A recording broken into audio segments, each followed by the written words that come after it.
ಸ್ನೇಹಿತರೆ, learn in Kannada ಚಾನಲ್ಗೆ ಸ್ವಾಗತ. ದಯವಿಟ್ಟು ಸಬ್ಸ್ಕ್ರೈಬ್ ಮಾಡಿ, ಲೈಕ್ ಮಾಡಿ, ಶೇರ್ ಮಾಡಿ. ಇಂದಿನ ಮೊದಲನೇ ಪ್ರಶ್ನೆ, ದೃಷ್ಟಿದೋಷಕ್ಕೆ ಅತ್ಯುತ್ತಮ ಮನೆಮದ್ದು ಯಾವುದು? ಆಪ್ಷನ್ ಎ ಜೇನುತುಪ್ಪ, ಆಪ್ಷನ್ ಬಿ ಜೀರಿಗೆ, ಆಪ್ಷನ್ ಸಿ ಶುದ್ಧ ತುಪ್ಪ, ಆಪ್ಷನ್ ಡಿ ಕರಿಮೆಣಸು.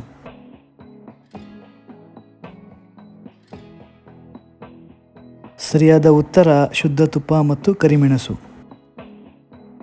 ಎರಡನೇ ಪ್ರಶ್ನೆ, ಮನುಷ್ಯರ DNA ರೀತಿಯೇ ಹೋಲುವ ಪ್ರಾಣಿ ಯಾವುದು? ಆಪ್ಷನ್ ಎ ಕೋತಿ, option B gorilla, option C ನಾಯಿ, ಆಪ್ಷನ್ ಡಿ ಮೊಲ. ಸರಿಯಾದ ಉತ್ತರ option B gorilla.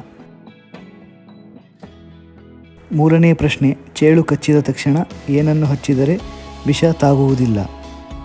Option A ನಿಂಬೆ ರಸ, ಆಪ್ಷನ್ ಬಿ ತುಳಸಿ ರಸ, ಆಪ್ಷನ್ ಸಿ ಬೆಳ್ಳುಳ್ಳಿ ರಸ, ಆಪ್ಷನ್ ಡಿ ಈರುಳ್ಳಿ ಸಿಪ್ಪೆ.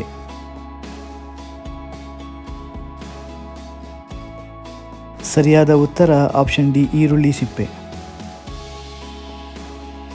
ನಾಲ್ಕನೇ ಪ್ರಶ್ನೆ, ಹೆಚ್ಚು ಯಾವ ಪದಾರ್ಥ ಸೇವನೆಯಿಂದ ಮುಖ ಬೇಗ ವಯಸ್ಸಾದಂತೆ ಕಾಣುತ್ತದೆ? ಆಪ್ಷನ್ ಎ ಮಾಂಸಾಹಾರ, option B chips, option C ಅನ್ನ, ಆಪ್ಷನ್ ಡಿ ಚಪಾತಿ.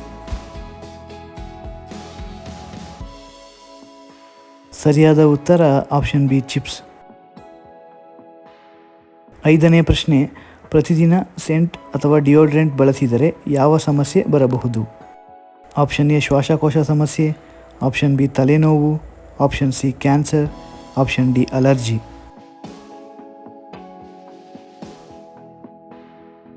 ಸರಿಯಾದ ಉತ್ತರ ಮೇಲಿನ ಎಲ್ಲವೂ.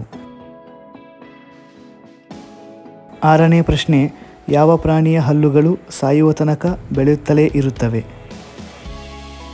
ಆಪ್ಷನ್ ಎ ಹುಲಿ, option B chimpanzee, option C ಇಲಿ, ಆಪ್ಷನ್ ಡಿ ಮೊಲ.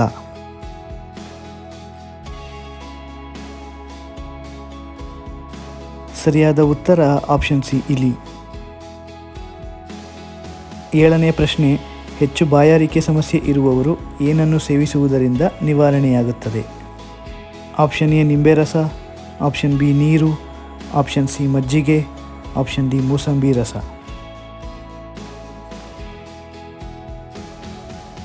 ಸರಿಯಾದ ಉತ್ತರ ಆಪ್ಷನ್ ಡಿ ಮೂಸಂಬಿ ರಸ. ಎಂಟನೇ ಪ್ರಶ್ನೆ, ನಾಲಿಗೆ ಹುಣ್ಣು ನಿವಾರಣೆಗೆ ಪರಿಣಾಮಕಾರಿ ಮನೆಮದ್ದು ಯಾವುದು? ಆಪ್ಷನ್ ಎ ಕೊತ್ತಂಬರಿ ಬೀಜ, ಆಪ್ಷನ್ ಬಿ ಜೇನುತುಪ್ಪ, ಆಪ್ಷನ್ ಸಿ ಈರುಳ್ಳಿ ರಸ, ಆಪ್ಷನ್ ಡಿ ಪುದೀನ ರಸ.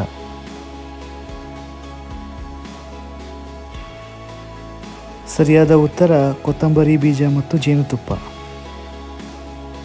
ಒಂಬತ್ತನೇ ಪ್ರಶ್ನೆ, ಇರುಳು ಕಣ್ಣು ಸಮಸ್ಯೆ ಕಡಿಮೆ ಮಾಡಲು ಏನನ್ನು ಉಪಯೋಗಿಸಬೇಕು? ಆಪ್ಷನ್ ಎ ಜೀರಿಗೆ, ಆಪ್ಷನ್ ಬಿ ಬಾದಾಮಿ, ಆಪ್ಷನ್ ಸಿ ನುಗ್ಗೆ ಬೀಜ, ಆಪ್ಷನ್ ಡಿ ಏಲಕ್ಕಿ.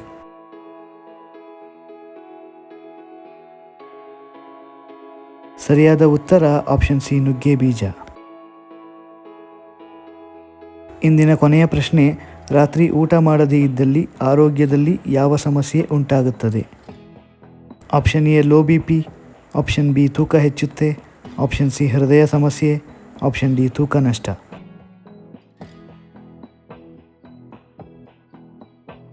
ಸರಿಯಾದ ಉತ್ತರ ಆಪ್ಷನ್ ಬಿ ತೂಕ ಹೆಚ್ಚುತ್ತೆ. ಸ್ನೇಹಿತರೆ, ಈ ವಿಡಿಯೋ ನಿಮಗೆ ಇಷ್ಟವಾಗಿದ್ದಲ್ಲಿ ಇನ್ನೂ ಹೆಚ್ಚಿನ ವಿಡಿಯೋಗಳಿಗಾಗಿ ದಯವಿಟ್ಟು ನಮ್ಮ learn in Kannada channel subscribe ಮಾಡಿ, ಲೈಕ್ ಮಾಡಿ, ಶೇರ್ ಮಾಡಿ. ಜೈ ಕರ್ನಾಟಕ.